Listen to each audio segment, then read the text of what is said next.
Kung gulay ba naman talaga ang ulam mo araw-araw ay talaga namang mauumay ka. I-try mo naman yung ganitong luto para maiba sa panlasa. Hey, what's up ulit mga kaibigan? Tara at magluto ulit po tayo.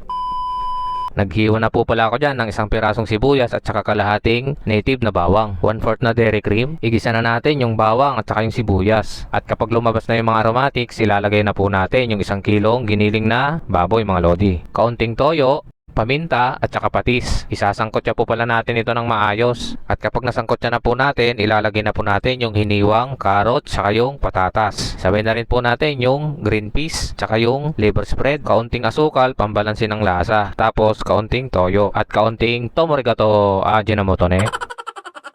At kalahating tasa ng tubig mga idol. Kaunting tomato paste para pambalansin ng kulay. Kaunting raisins o kaya pasas kung tawagin po sa amin. Takpan po ulit natin. Dagdag tayo ng kaunting asin at saka asukal. Mekos-mekos para mahalo yung mga nilagay nating pampalasa. At yung pang finale natin na red bell pepper mga lodi. O diba? May ulam na naman tayo for today's video mga idol. Kain na. Kain na po tayo.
Sarap.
See you po ulit sa next vlog ko mga idol. God bless you all.